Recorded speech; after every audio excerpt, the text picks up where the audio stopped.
1997, when I started out my own journey of wealth creation, I realized that a lot of people did not understand the subject and the concept of wealth creation. So in 1998, I did my first major 5-day event, just to be able to share with people the things that I was learning and I was about to begin to practice. So I was as poor as everybody then, but I said, look, I've learned what it takes to be free, and I want to begin to teach it because I want to begin to practice it so that people can join me and we can practice it together. And I remember as a result of that training, I began to do a lot of series. And one of the series I did then was a series called Freedom from Labor. And I was sharing on how people need to break free from salary and become entrepreneurs and all this stuff. And because we do question and answers in most of the things that we do, one of my guys had asked a question. He said, sir, I've listened to this series. He said, but I'm confused now. Are you saying that we should go and resign and leave our job? Because I love my job.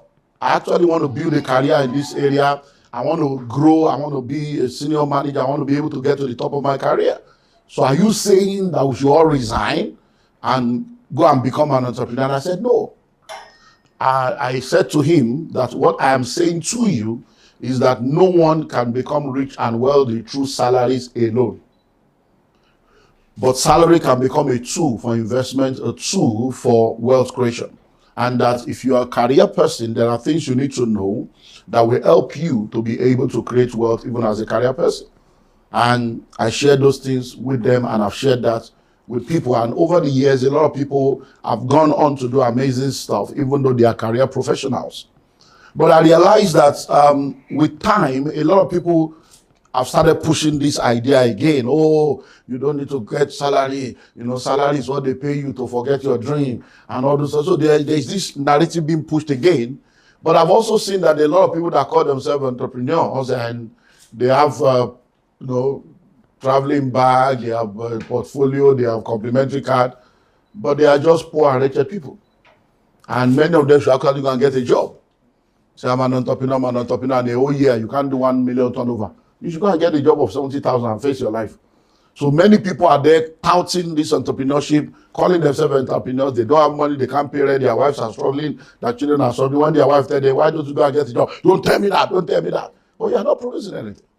So I realized that there was need for us to bring balance into this issue again. And that's why I felt that as one that has been given the platform and the voice to be able to help give direction to people, I needed to bring that to the forefront. And the book was released. And one of the things I did with the book is the fact that those people that I shared with in 1998, 99, they have now produced results. So I said, okay, you know what, let me gather some of these guys. So it's the first book I'm writing, 17 authors, one book.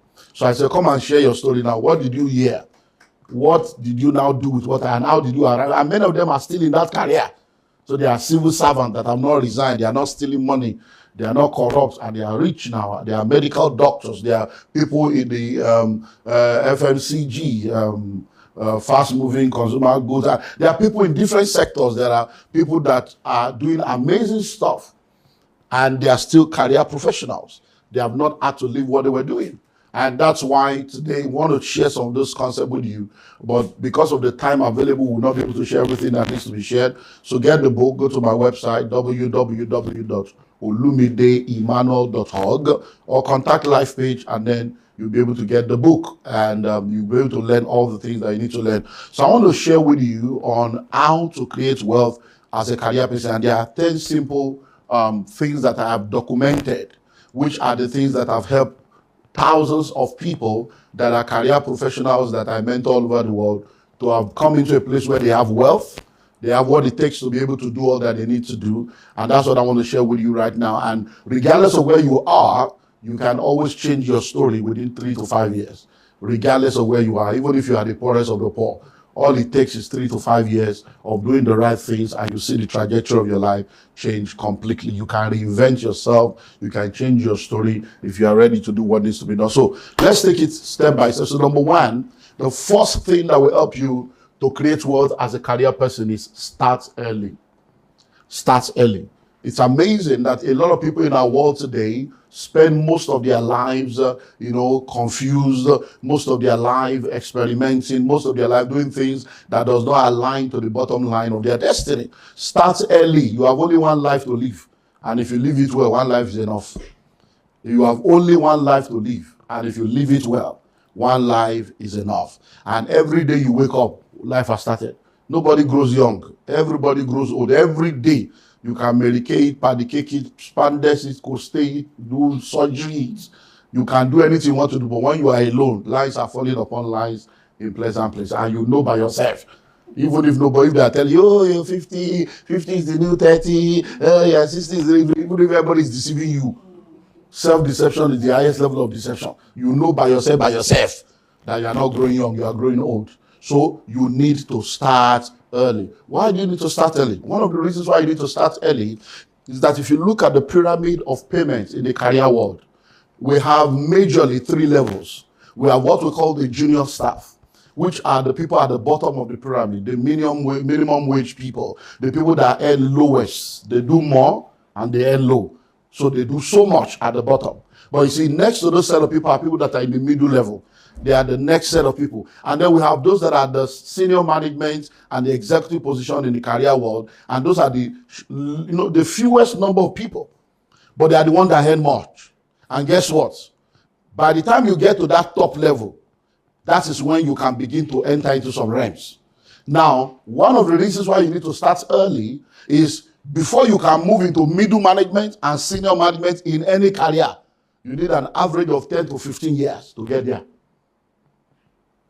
Do you get it now? So you need an average of 10 to 15 years of consistent, productive, relevant impact in that career path to break into middle management, break into senior management. Some do it in 7, some do it in 8, but averagely 10 to 15 years. So question, if it's going to take you 10 to 15 years to get to that realm where you begin to earn some things that will help you faster, why do you want to be late before you start?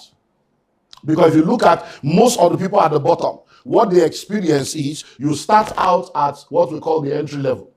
The entry level is either minimum wage or a little above minimum wage, depending on the industry you start. So let's assume that you start, most organizations now, you are starting at somewhere around 55. That's the entry level for most top organizations. You just graduate, you come in there, some of them 75, some 125. So you are starting at that level, and what will happen is every year, even if you qualify for annual review and annual promotion, you'll find that every year, somewhere around 10,000 is added to your salary.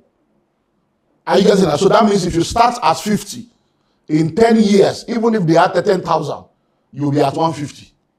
And in that 10 years, you have married with 3 children. Are you seeing why people remain poor? And they are working, he's gainfully employed. What is the gain? He's not gaining life. He's not gaining anything. Why? Because even though every year is testifying that, oh, they increased my salary, I was qualified, you will be 10,000. And it's not 10, some people it's 35, it's 28, it's 12. Do you understand? So every year, let's even assume you are getting 10. So that means 10 years, you are moved from 50 to 150. Or you are moved from 75 to 175. Or from 120 to 240. So you see how that, because a lot of people that you think are correct people now, they are any less than 500,000 a month. And they are the big boys, supposedly.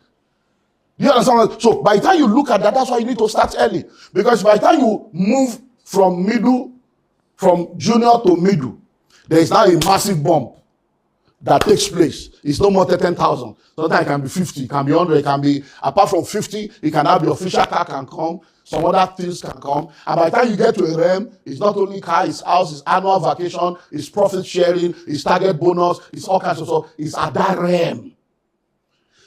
Top part of the middle management and the senior management is at that realm that you can begin to have some good money that you can now put into some kinds of things that can help speed up your journey. That's why you need to start early. And guess what? You see, by the time you get to the top, and for those of you that have gone through the career path, you realize that at that level, you don't really do much anymore. You are just into compliance. You are just making sure that everything works. You are just supervising people. You are a team lead. You are not really in the grind. Like most of what you do, you can actually do remotely. Most of what you do, you're actually ensuring that others are doing what they have been employed to do. So you can now have time and experience and resources to now push into what will help you. I will get to that now. So number 1 is start early. So if you know you want to be an accountant, start. Don't be confused. Hey, maybe I should be this. Maybe I should be this. So you see a lot of people, if you look at their life, for 10 years of their life, they have been in 5 different career paths. 5. That is dissipated energy. 2 years in 5 areas. So at the end of the day, by the time they find themselves, they have to start from level 1 again. So number 1 is what? Start early. So if you start early, you graduate from school at 21, 22, maximum you graduate at 25, maybe 28 if Nigeria happens to you, ASU and ASU. If you start early and plug in, even at that level, by the time you are 40, you will have gotten to a realm where at least something substantial will begin to come from that career path. So number 1 is what? Start early. Number 2, give it all it takes. Give it all it takes. You see, this I can't come and kill myself mindset is the reason why a lot of people remain at the bottom. If you want to make it anywhere in the world, you must give it all it takes. So once you start out in a career path, work as if your life depends on it, because it does. Because if that job is lost, that's when you realize how important that supposedly small and relevant salary is important to your life. And many times people don't get it. One of the things you need to understand is that in any developing economy, in any developing part of the world, those who earn minimum wage, between 4 to 7 people, are dependent on them. And many of you know how many people are calling you now for urgent 2K.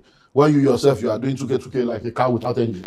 And they are asking for urgent 2K. You are wondering, do they know what I'm going through? It's because you are gainfully employed.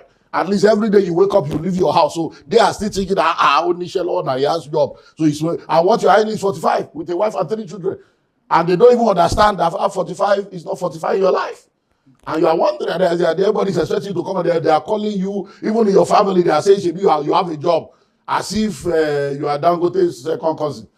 So one of the things you need to understand is that when you have a job, you don't toy with it. Because that job you have, no matter how small, no matter how irrelevant you think that salary is, it is still doing something in your life. People don't appreciate what they have until they lose it. So see a lot of people, when they're looking for a job, they are humble, they beg to apply, they promise heaven and earth. Once they get the job, they form union. And they begin to manifest. When they now lose the job again, they go back to the school of humility and realize that the job they thought was useless was actually a major aspect of their life. So give it all it takes. What does it mean? Resume early, close late. Do overtime without looking for extra money. Go do the one they didn't even ask you, do. Do the one that is in your job decision. Do the one that is not in your job decision. Jump from department to department. Learn everything you can learn. Why? Because if you really want to do well in life, you work to learn. You don't work to earn. You work to learn. You don't work to earn. And the more you learn, the more you earn. So don't say me, I'm an accountant who nothing concerns me with HR. It concerns you. And nothing concerns me with customers. I'm doing my job at least in my department. Your department will no more exist if there is no business. So you need to understand that everybody must, so you study everything. Give it all it takes. Because if you start early, like I said, you'll be young. Your responsibilities are fewer. You are most likely unmarried. You are most likely without children. You are most likely living with your parents or living with people. You don't have too much responsibility. So you have time on your hands. And that time you have on your hand is the time to do what? To press in. When you do that, you are doing what we call paying it forward. When you do that, you are making a deposit. Because, for instance, let's assume you're a woman and you graduate at the age of 21, 22, and then you get a job at 23. They start you out as an intern, or they start you out as a entry-level staff, and then you are there, but you are forever there. You are not joining people with all this slave queen life. Because you know that one day you marry, one day you will be pregnant, one day you will need to go to maternity. You know that there is a 10-year period.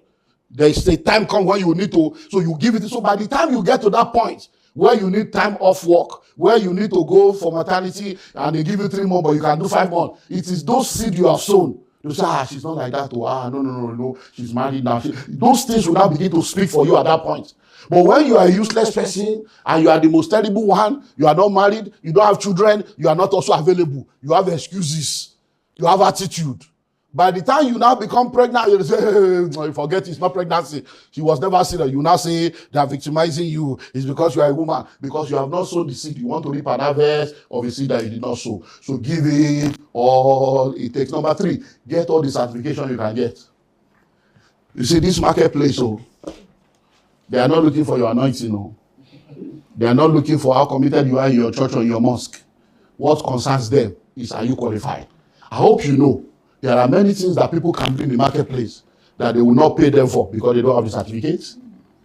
I hope you know that. There are people in the company that they are the one doing the job, but they will bring somebody from outside to come and be their boss, even though they had been doing the job. Why? They are not qualified. They say, well, I'm the one doing this. So where's your certificate? Because in that market, called the marketplace of career, certificate is what they're looking for. When you come to another industry, me, real estate, we don't need your certificate. Can you say? Once you can say, your certificate is actually useless. That certificate is even an enemy of marketing. Because you now think I'm a PhD holder, I'm a master, I cannot go to the market. We don't need a certificate and work in a career. This one, can you sell? So when you are in the industry where you want to grow as a career person, then you need to know that certification. So get all the certification you can get. All those short courses, do it. All those online courses, all those certification courses, all those seminars, do it. You can start as a gate man and end up as a general manager. You can start as a cleaner and end up as a HR manager. All you need to do, because we have seen it happen over and over again, where everybody say we are mates. Before you know it, you apply for Open University, you are doing part-time, they are complaining, you are going. Before you know it, one day you come, you bring your certificate, they will say, but we are all together. No, we are all together, but he was developing himself. She was developing herself. She was bringing in certificate. She was adding it. And before you know it, you just realize that this person that we started together over a 10-year period, because this person was committed to personal development, committed to development in their career, bam, they have arrived at a better place. So you need to begin to get certification because that's what they need in that field. I remember when I started out with what I do, because I'm a pastor and that's who I am, that's the core of who I am. I began to teach, and as I began to teach, like I said, to all these things, it started producing results in the life of people. So in the early 2000s, I spoke to my people in my church. I said, come, all of you are coming to give testimony. They promoted you. But I'm the one teaching you this thing. Why don't you people go to your office and tell them that I can come and train them so that they can start paying me for this thing now? I'm teaching you. You people are here. So at least your office does training. They don't tell them, my pastor is a trainer. He can train people. So they started going around. And then they will go, and then before you know, I started getting invitation, come and talk to a fellowship. They will start with bank fellowship. You know, they do bank. They will say, I will go and teach in the fellowship. Then they will say, staff this. I started teaching. And before you know, it's one company, one bank, one corporate organization. It was going on. And then it got to a point where they now say, there are some big things that they needed to do, and that they needed, the people that are training them, they will be calling big company. They say they are calling them from abroad. I say, what? All these things, I can say it. Then they say, bring your resume.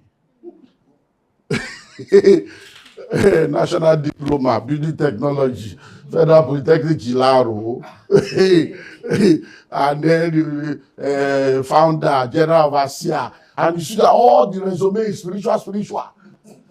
Nothing there. So even though you know what to say, even though you have what it takes, you don't have the certificate to qualify in their own field. So they will come and say, see, church, pastor, and they didn't understand what is a pastor looking for in business. So it was even a confusion. They say, this man must be fake. Because if you are a pastor, face your pastoring. What are you looking for here? So it became a double jeopardy. So I realized that, in this marketplace, I have to begin to, if I want to play in the market, I have to answer to the tune of the market. So if you are in Rome, you behave like a Roman. So I started looking for courses to do. Why? Not because I needed the course. I needed the course to do so that I can qualify for what I saw as opportunities in the marketplace. In our days, there is a book that we used to use called Lacombe. When we're young, when we're doing, it's called Lacombe. This is that book called Lacombe's. It's a book that you do the arithmetics and mathematics, but the answer is at the back. So you can look at one chapter, they will give you. So it's either you walk to the answer or you walk from the answer. Because you already know the answer. You can go to the back, look at the answer. Okay, since the answer is 14, okay, I know that this will arrive at 14. So you just, and some teachers are so lazy, they won't check how you arrive and you just say, 14, you got it. So I realized that, okay, since I already know that I have what it takes to be a blessing to this marketplace and make money in the marketplace, and they need what I have, I already know the answer. So let me fill in the gap. Let me start looking for certificate that I can present, so that when I'm doing my resume for them, I will put something there that they are looking for. And that's what I started doing. When I went to Harvard, I had already written the School of Money book when I went to Harvard. I went to Harvard in 2012. And one of the reasons why I went was because I started doing all those certification courses and I was putting it there. I did executive master, and People started responding. So now I can do a consulting for a company. I can charge them big money. Give them invoice, they will pay. And I'm like, okay, this thing is it's producing. I have done all kinds of training, management training, locally and internationally, and they pay good money. So I also started writing books. Then I realized again, all these books I'm writing, it's all Bible and all the, and I know that looking at John Maxwell, looking at Miles Monroe, I've seen their system. They are also pastors, but they write books that are generally acceptable. Okay, now that I've succeeded in my primary consciousness, it's time to write books that the whole world will accept. School of Money was the first book that I did in that dimension, 2012. I wrote the book in 2011, and when I wrote the book, I did my about the author. When I did the about the author, and I looked at what was there, I now realize again, if I carry this book and release it like that, even though I have the money, I have the experience, these people will not accept it. So I needed something else again. So I started I applied to Oxford, Yale, Cambridge, Harvard. I started applying so that I will get a name. That when they see the name, they will, if you do your first degree and you did third class, by the time you do masters and you do well, they have forgotten your third class. The next one covers. So I said, let me just look for something that once they see it like this, it's called Yoruba, Panumo. York, silence, sadness. So I started applying. They would just say, oh, no space, no space. Then I wrote the book, and then, bam, I got an email from Harvard. They said that the courses I'm looking for, but there is one course so that if I can pay for it, that it's available, and but it's just a 1 week course. What's happening online? Are they still there? I should hold on. Because they must not miss this one. No? Are they back? Okay. So I saw, they say it's 1 week. I say, I thank God. It's not about the week. It's about having a legal certificate. That once I put Harvard, I did, bam, it will just click. So I went there. But I took the manuscript for School of Money. So the professor came in, we had the first day, so I said, sorry, I don't know if you're available, since we're here for a while with this manuscript, I just wanted to go through it and let me hear your thoughts. The guy came to the class the next day and said, where's the manual? OLUMIDE. I said, yeah. He said, sorry, you said you wrote the book? He said, I couldn't sleep, you took my sleep away, man. He said, I couldn't sleep, I've been reading the book. My wife was like, I said, no, there's this guy. He said, are you sure? I said, I wrote it, I'm reading. He said, so you are supposed to be a lecturer here. That what you read, even me, I don't know it. You just, in fact, I need you to help me. I need to see you. And that's like, and I did one. So when I came back, boom, I put Harvard. I was on a radio program. This radio program, I had a PR guy that have applied for me to be on their radio show. They have rejected it 3 times. They said, no, they don't want pastors on their program. There was a pastor coming to say they don't want pastors. Because there was no resume. So I'm telling you the importance of certification, using my case study. Now, by the time I came back from Harvard, the book was now ready. The guy goes there and says, there is an author. So he said, there's this author that wants to come and talk about his book, School of Money. It's Dr. OLUMIDE EMMANUEL. They said, okay, no problem, Harvard. So went there. Guess what? I went to this radio program, sat down, they asked me a question, and if you know me, question and answer is like a special grace.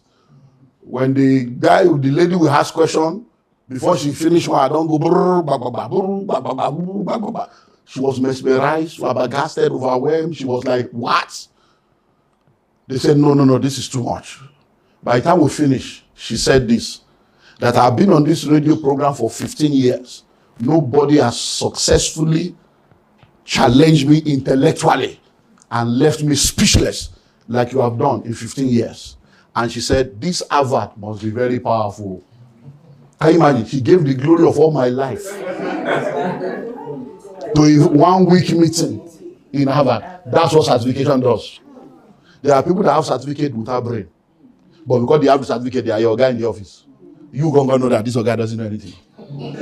You know. But he has a certificate, and that's what HR is looking for. That's what they are looking for. You are the one doing the job. You can't even do PowerPoint. You'll be the one asking you questions, but when he gets it, he takes all the glory. Why? Because he has the certification. So you want to do well in the marketplace, what do you do? Number 1, start early. Number 2, give it. Number 3, number 4, network strategically. Don't let anybody deceive you. There are gatekeepers everywhere. There are people that determine who enters and who exits any industry. So don't say me, I'm not sucking up to anybody. What belongs to me will not pass you by. It will pass you by with private jets. You just swap out in law with private jets. All those religious slogan that doesn't have any substance that backs it up. Don't deceive yourself. You need to network strategically. Look, in the life that you and I live in, the gift you have will make room for you. But if the people that are in the room don't know your gift, they will not open the door for you to come into the room. Your parents brought you up in life. You don't grow up. People bring you up. You are brought up. So those that will bring you up must see that you are qualified to be up. Look, let me tell you something. In this country, there are people that determine what happens in every industry. You may say nobody can stop my shine. No, they may not stop your shine, but they may delay your shine. Hello? So, network what? Strategy. So when you get into a company, you get into an industry, begin to ask yourself, who are the gatekeepers here? Who are the people that matters? Because let me tell you something, there are rooms in life that determines whether you will make it. When you read the book, I mentioned the rooms. When you are born in the labor room. But before the labor room, you were conceived in the bedroom. But what was done in the bedroom was a secret. By the time you enter labor room, there is no secret anymore. The nakedness you kept a secret, you will open in the labor room to bet what you have. And there are people in that room that will see your nakedness, even though they don't have a covenant to see, but they have a right to. By yourself, you open up yourself. But there are rooms that determine your destiny that even you will not be present. It's called boardroom. There are people that must be in the boardroom to speak about you. So you must have a voice in the table where it matters. That's what networking does. It gives you mentors, it gives you sponsors, it gives you voices. So that when it's time, look, I have sat in meetings to sack, to promote. I've sat in meeting to employ. I've sat in meeting to approve, to disapprove. And I can tell you for free, it still happened this year. January, I sat down in a meeting based on an information that I got. And I concluded that this guy is gone. I already told my wife, I'm sacking this guy today, he's gone. Based on what I saw, based on the information I got. And I got to the office, I called the chief of staff, I said, he's gone. He said to get him, and while everything was said, there were only 4 of us in that boardroom. The chief operating officer said, sir, permission to speak. I said, no problem. He said, sir, you have taught us. That's how she started. You have taught us. Father, forgive them. For they don't know what they are doing. He says, sometimes these people, they don't even know what they are doing. He says, sir, everything you have said, even me, I agree that I should be sacked. But I'm asking for mercy. That because this guy now, if we lose his job now, he has a lot of Yahoo boys that are his friends that have been trying to convince him to join Yahoo. He has refused to join Yahoo. For one reason, because he's working with you. That he must not hear that I'm a Yahoo boy, that the person I'm working with is integrity. He said, the only reason why this guy has not entered the world is you. If you, that is the person that is making him not to enter, now sack him. That's in the next 60 days, we may lose this guy forever. He might join Yahoo. So I'm asking for mercy. When she said that, Abba, the guy is still working till now. But I didn't know there was any Yahoo anywhere. I didn't know anybody. I didn't know he was working. He was not doing Yahoo because of me. I don't have all those details. But someone was in the boardroom that was able to speak for me. Why? Because they were connected. At least he was meeting the person, and you're my mentor. Anything I do that you don't like, let me know. That's what strategic. So you need to network strategically. Don't be proud and arrogant. When you get into our office, say, am I your mate? Forget that nonsense. Nobody's your mate. When you get to that office, who are the gatekeepers? Who are the people that have the ears of the people that matter? Go, hello, God bless you, sir. Just to let you know, I've just resumed. I just want you to know I admire you. You are an inspiration. It's a lie. It's not a lie. He's there before you. It's not an inspiration. Somebody came before you.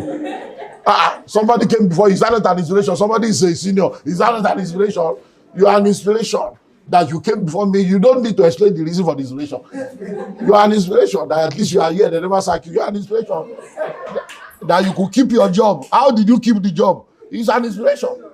So that just want to anything you need me to do, you want to guide me, let me know. So that when they and then volunteer. If you need somebody to do this, you need somebody to do that. Then learn, because they are gatekeepers. I can tell you stories upon stories upon stories of people that it was just because somebody recommended them. There was no interview. They got the job. It's because somebody recommended them. They were not qualified. They got the grants. They got the approval. So network what? Strategically. Number what? Number one is what? Number two? Number three? Number four? Number five, understand the business of your career. Understand the business of your career. In every career path, there is a business. The problem is many people don't understand the business of their career. And that's why they are not able to make an headway in that career path. Listen and listen well. In show business, some people know the show. Some people know the business of the show. Those who know the business of the show make more money than those that know the show. Those who know the show are the ones you see doing show on Instagram. They always show themselves. Those that make the money, they are not seen in the physical. They are behind the scene making the real money. So anytime you see people on bling bling, when last did you see Dangote or Elumelu or you see Otedola going on social media and doing, the people that have real money, they are not out here making all the noise that people are making, wearing bling bling, and no. The people that are really making money, they are at the back. So you need to ask yourself, in this industry and this career path that I have chosen, what is the business in this career? So you're a medical doctor. You went to school.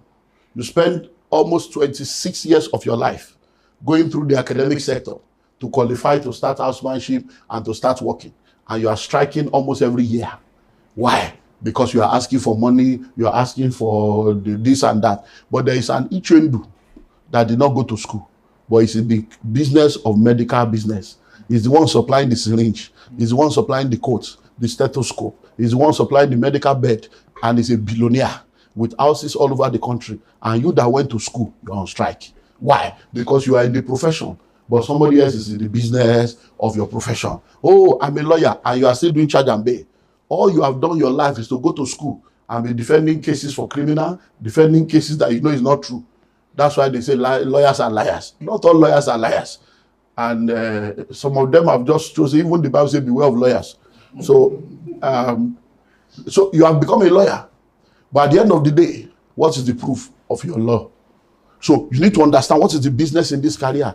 A lady, after lecturing in Unilag for 26 years, she's a member of our church, 26 years in Unilag, PhD holder.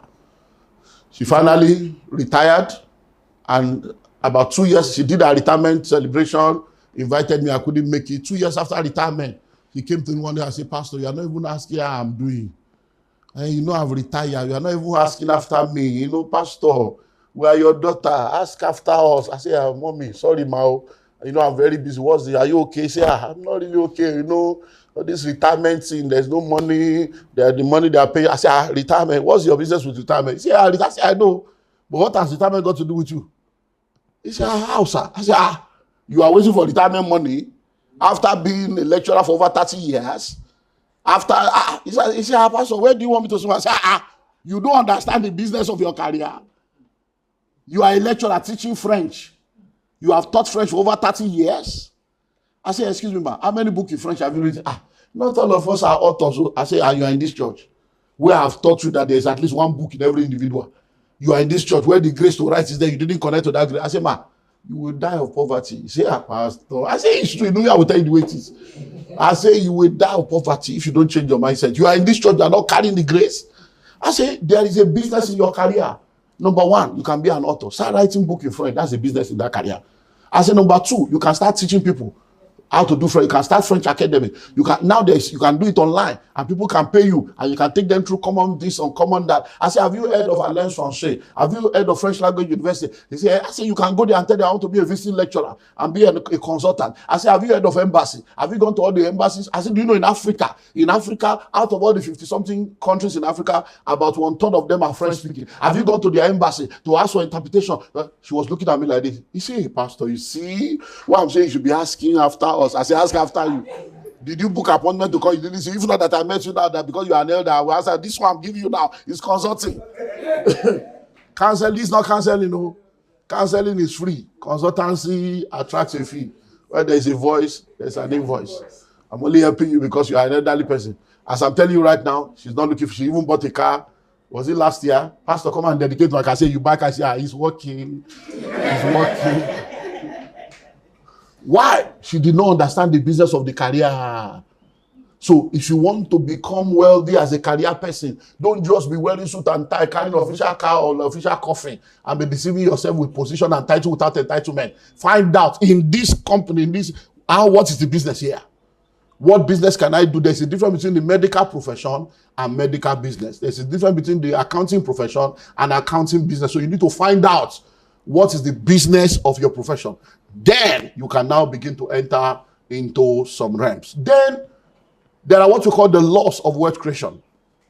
The laws of wealth creation are the laws that will help anybody to become wealthy. But as a career person, these 5 things, is it 5 now? Yes, sir. These 5 things are the things that are exclusive to you before you now activate the laws of wealth creation. So now, because you have chosen the career path, because there are 3 portals of wealth creation. There is the entrepreneurship portal, where you choose to be an entrepreneur. There is the investment portal, where you choose to be an investor. And then there is the career portal, where you choose to be a career person. So if you choose to be a career person, this 1 to 5 is what you need to do. That is exclusive to your own. Then from number 6 upward is the same thing that entrepreneur or investors will do. So we now begin. So that number 6 now is their own number 2 or number 3. But for you now, it's your number 6. So if I'm taking the topic it took earlier on now, then I will give a different lineup. But for you as a career person, that's your number 6. So what is that number 6? Savings.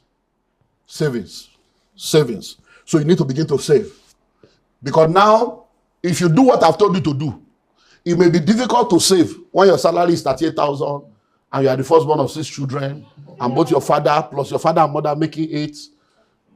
Then you are the one taking care of all of them. That even if you do Yahoo, they will support you. If you do prostitutes, they will support you because they don't care. Poverty is the software of your family. So at that point, even if they will tell you to save, even the money that you are collecting cannot even take you home, talk less of saving. Even if you shed blood, you can't save. So it's not that you will know that you are supposed to save, but you cannot. Do you understand? Because you will need to even borrow money to even survive. So I understand that reality. Like he said, some people understand poverty in different levels. So anybody can talk and make it look over. Everybody needs to say. There are people that even God knows. The creator that created them knows that so if you have done what I've told you now, by this point you are at a level where you may be saving 2,000 before, but now you can now begin to do savings actively as something that you are now applying as a law to change your life. It's at that point you can now begin to do something. So you need to begin to save. And when you begin to save, understand this: savings is not an investment. But savings is required for investment.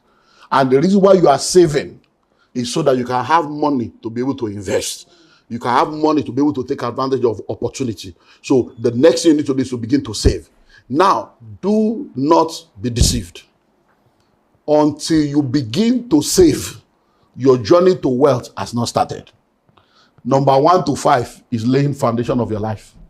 Number 6 is where your life begins. So if you say, hey, even the man of God has acknowledged, I cannot save, even God knows I cannot save, that means you are still existing, you are not alive. That means your life will remain in poverty until you activate number 6. You are going to be existing. So when I tell you, I know you cannot save, I'm telling you just to be real. But I'm also telling you that reality will keep you in the reality of poverty forever.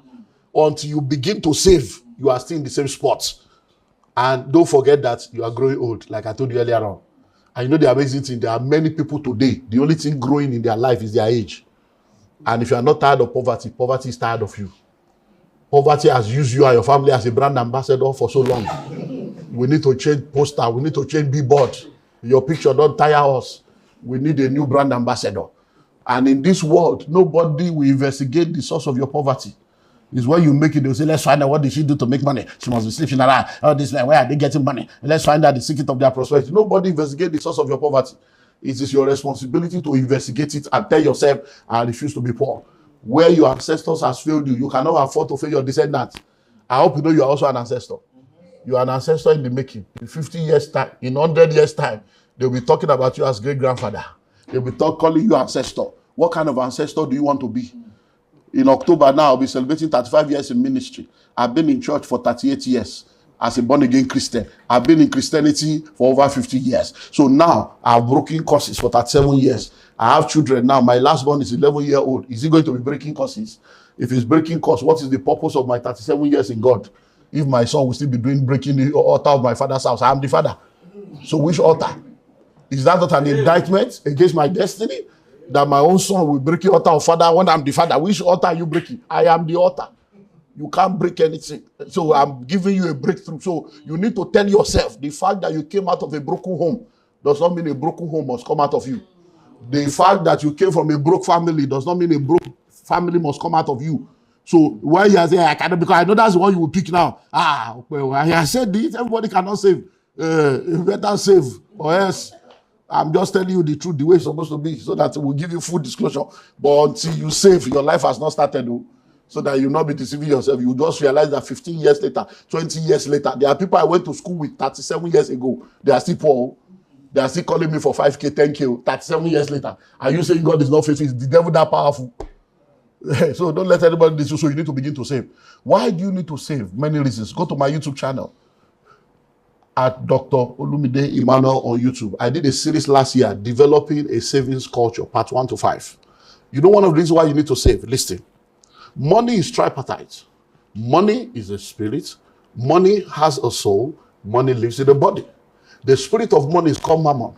That's what controls your choices, your thoughts, and your impulses. That's why many times you are finished spending money before your brain begin to work. Mammon was in charge. The soul of money is value. That's what determines the value of your currency in the marketplace. It's affected by market forces. The body of money is currency. Money is universal, but currency is geographical. But money has a past, money has a present, money has a future. So every time money comes into your hand, a portion of that money belongs to your past to take care of the bills that you have already incurred. A portion of that money belongs to your present to take care of your ongoing obligation. A portion of that money belongs to your future. It's called savings and investment. If you don't activate the tripartite dimension of money, you can never become rich and wealthy. So every time you eat every money you make, you are eating your future. You are a witch. What witchcraft is greater than that one? When you are eating your future. So every time you don't save, you are eating your future. So all this, my future is bright. It's a lie. It's not bright. Stop this with yourself. My future is bright. I will get there. I mean, stop all this religious palliative. Stop fooling.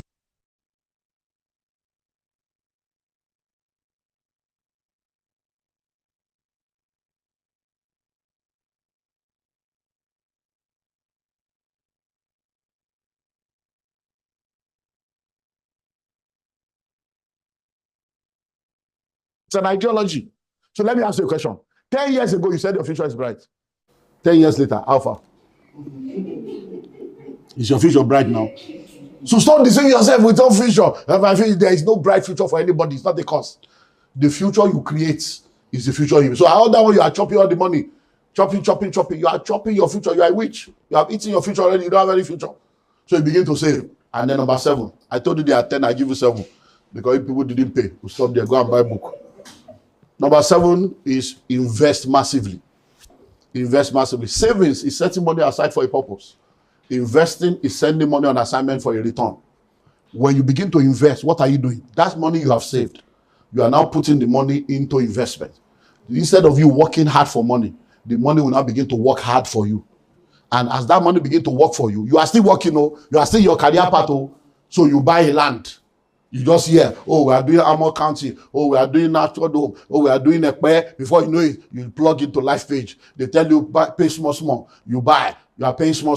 So that money you are saving now, maybe you are paying 50,000 every month. Before you know it, 2 years later, 1 year later, 18 months later, you are finished paying. The land you bought for 2 million, they say it's now worth 5 million. You are still working, oh, but 5 million assets is in your name already.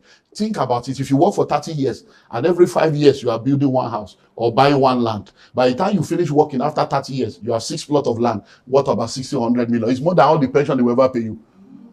So why don't you understand what we are talking about? So you begin to do what? You begin to invest. Oh, there's this business, you put money there. There's this one, you put money there. That's how you create wealth as a career person. You will now wake up one day, you're a senior manager, you're a general manager, you're a country manager, but there are real estate in different places producing income for you. There are investments in different places producing income for you, and you are not depending on your salary. That even when you retire, you have not retired. Because even if you are tired, the money you have invested is not tired, and the money will continue to pay you for the rest of your life. I rest my case.